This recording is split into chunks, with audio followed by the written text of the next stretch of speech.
لأجلك يا ربي نسعى. أهلا وسهلا. مرحبا بك. صباح الخير. صباح النور. ماذا لدينا اليوم يا حبيبي؟ لدينا اليوم تعابير جميلة جدا عن الفرح والاطمئنان. رائع جدا، أحب أن نتبادل بعضا منها.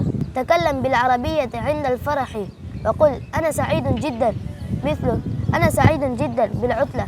هل يمكن أن تعطيني مثالا آخر؟ بكل سرور، مثل أنا سعيد جدا بلقائك. ويمكن أن تقول عند الفرح أنا في غاية السرور، مثل أنا في غاية السرور بالعمل، بالجو، بالدراسة. كما يمكنني أن أقول ليس هناك أجمل من سماع القرآن، ليس هناك أجمل من رؤية الشمس وقت الغروب، ليس هناك أجمل من التكلم باللغة العربية.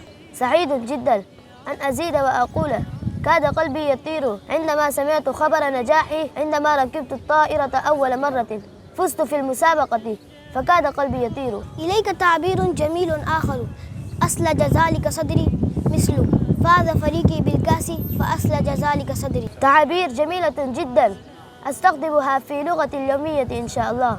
وأنا أيضا، شكرا لك. عفوا، مع السلامة. مع السلامة.